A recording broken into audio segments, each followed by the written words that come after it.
दो न्याय अगर तो आधा दो, उसमें भी यदि बाधा हो तो दे दो केवल 5 ग्राम, और रखो अपनी धरती तमाम, हम वहीं खुशी से खाएंगे, परिजन पर हंसी न उठाएंगे। और दुर्योधन वह भी दे न सका, आशीष समाज की ले न सका, वो उल्टे हरि को बांधने चला, और जो था असाध्य साधने चला। ये रामधारी सिंह दिनकर द्वारा लिखी कविता। तो प्रत्येक वीडियो में थोड़ी थोड़ी हम सुनाते जाएंगे, बहुत बढ़िया कविता, उसको समझते जाना। तो इस वीडियो में हमें समझना है कि दृष्टि दोष जो हमने पढ़ाए थे, हमने 2 पढ़ लिए थे। हमारा निकट दृष्टि दोष भी हो गया है, यानी कि मायोपिया। दूर दृष्टि दोष भी हमने पढ़ लिया, यानी कि हाइपरमेट्रोपिया। अब हमारा जरा दृष्टि दोष, आबिंदुकता, वर्णांता, मोतियाबिंद रह जाता, छोटे छोटे से, इसमें कोई बड़ा कारण नहीं होता है। अब इसके बाद यदि आप जरा दृष्टि दोष देखेंगे, और यदि तुमने निकट दृष्टि दोष और दूर दृष्टि दोष का वीडियो नहीं देखा तो इस वीडियो को डिस्क्रिप्शन में उसकी लिंक होगी, वहां पे आप जाके देख सकते हैं। जरा दृष्टि दोष का मतलब होता है ना तो उसको पास की वस्तु दिखाई देती है, ना दूर की, मतलब ना नीगर को दिखाई दे ना दूर को दिखाई दे, उसको क्या कहते हैं, जरा दृष्टि दोष। और जरा दृष्टि दोष में द्विफॉक्सी लेंस लगता है, यानी कि अवतल लेंस भी लगेगा और उत्तल लेंस भी लगेगा। अब तुमने एक चश्मा देखा होगा, जैसे हम चश्मा लगाए तो कई बूढ़े बूढ़े आदमी चश्मा लगाए रहते हैं, यहाँ पे ऐसे संरचना बनी रहती है, ये बनी रहती है। तो जब नीचे से देखता उसको पास का देखना होगा तो ये गड़ा के देखता है, अखबार पढ़ता है। जब और दूर का देखना होता है तो ऊपर वाले हिस्सा से, तो ऊपर जो हिस्सा होता है वो दूर का दिखता है उससे, और नीचे वाला पास से दिखता है। तो ऊपर कौन सा है, अवतल वाला, और नीचे कौन सा है, आपको उत्तल लेंस लगा रहता है। तो मतलब द्विफॉक्सी लेंस का प्रयोग करता है वो आदमी, ठीक है। हमारे में करिए लगो भैया, तो हटा लें पहले एक। तो इसमें ना दूर का दिखाई देगा ना पास का दिखाई देगा, वो जरा दृष्टि दोष है, यानी कि प्रेस बायोपिया बोला जाता है। द्विफॉक्सी लेंस उपयोग करते हैं, कौन सा होता है, द्विफॉक्सी लेंस, ठीक है। अब इसके बाद आपका अगला आता है रोग, दोष जो होता है आबिंदुकता। आबिंदुकता को मतलब यानी कि इंग्लिश में इसको कहते हैं एस्टिमेटेज। आबिंदुकता में तुम्हें ना तो खड़ी वस्तु दिखाई देती है ना तिरछी वस्तु दिखाई देती है। जिस आदमी को ये दोष होता है, मतलब कि खड़ी एक साथ यदि देखेगा तो खड़ी वस्तु और तिरछी वस्तु को नहीं देख पाएगा सही से, ठीक है। ये क्या कहलाती है, आपकी आबिंदुकता। इसका जो कारण होता है, कारण होता है इसका कारण होता है कॉर्निया का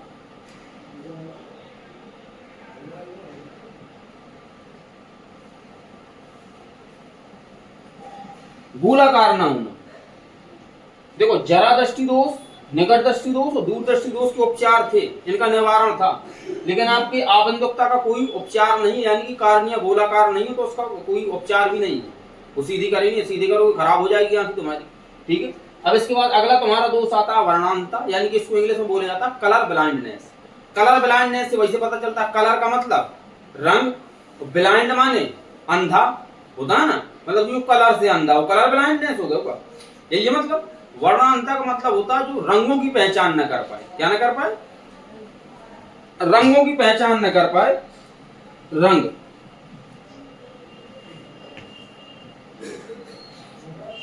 लो, जिस दोष में आदमी रंग की पहचान न कर पाता, कलर की पहचान नहीं कर पाता, उसे कहते हैं कलर ब्लाइंडनेस या वर्णांता। अब एक दिन हमने आपको पढ़ाया था शंक्वाकार और दंडाकार कोशिकाएं पढ़ाई थी। अब दंडाकार कोशिकाएं देखो, 2 प्रकार की कोशिकाएं थी आंख में एक थी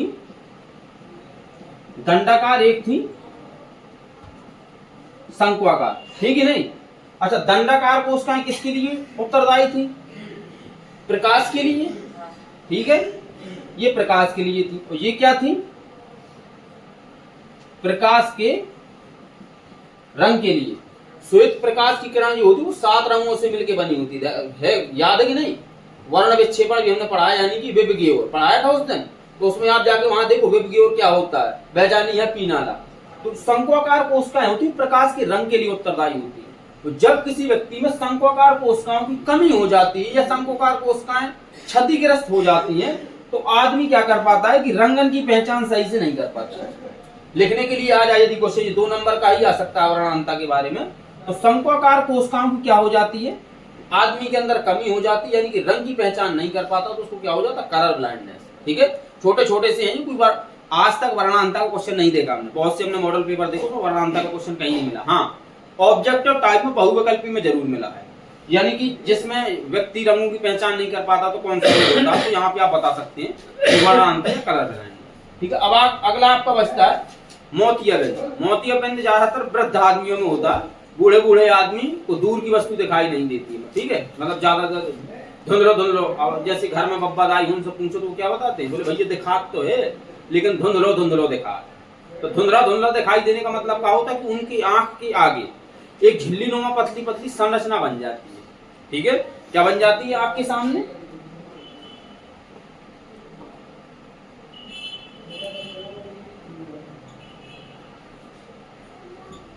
झिल्ली नुमा संरचना। ये मोतियाबिंद बच्चों में नहीं होता है, किसमें होता है, अधिक आयु के व्यक्तियों में या वृद्ध व्यक्तियों में एक आंख के सामने झिल्ली नुमा संरचना बन जाती है, जिसे क्या कहते हैं, मोतियाबिंद कहते हैं। इसका उपचार है, क्या उपचार है इसका, इसका जो निवारण किया जाता है, निवारण जो होगा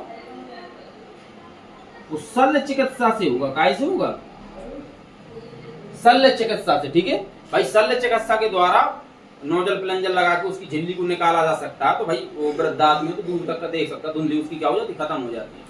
लोग जाते हैं नीचे के साल में, बोले हाँ मिला आंख नहीं डरवा ले आए, तो आंख थोड़ी नहीं डरती है। वृद्ध आदमी बेचारे पुराने जमाने के आदमी, उन्हें ज्यादा तो पता हो तो नहीं है, तो क्या करते हैं, वो झिल्ली नुमा जो संरचना होती है शल्य चिकित्सा से वो केवल संरचना निकाल दी जाती है, तो व्यक्ति को फिर दोबारा सही दिखाई देने लगता है, ठीक है। ये क्या कहलाता है, मोतियाबिंद।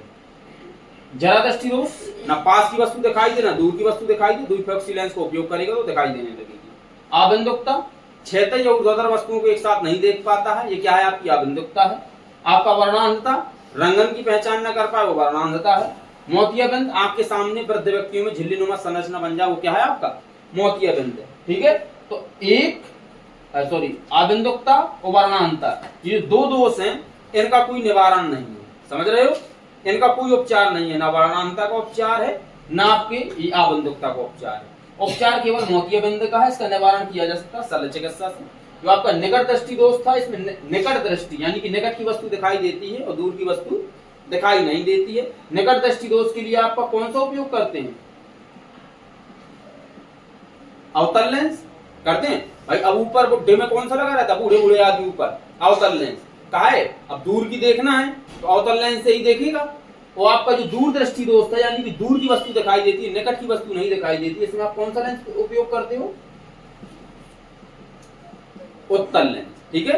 तो ये हमारा दृष्टि दोष था, जब व्यक्ति को कम दिखाई देने लगता है तो दृष्टि दोष कहलाता है। कितने प्रकार के होते हैं, 5 प्रकार के होते हैं, जिसके बारे में हमने आपको बता दिया। अब जो यदि 2 चैप्टर खत्म हो गए हमारे, दर्पण वाला भी हो गया है, लेंस वाला, यानी कि दर्पण और लेंस तो साथ में था, परावर्तन और अपवर्तन उसी में हो गया था, प्रकाश का परावर्तन और अपवर्तन। एक हो गया है मानव नेत्र तथा रंग बिरंगा संसार। 2 चैप्टर खत्म हो गए। अब आते हैं आपके केवल क्वेश्चन। तो कल हम जो सबसे पहले था प्रकाश का अपवर्तनांक पढ़ा था हमने, तो अपवर्तनांक से संबंधित कर क्वेश्चन रहेंगे बहुत बढ़िया से। तो मिलते हैं नेक्स्ट वीडियो में, तब तक के लिए जय हिंद।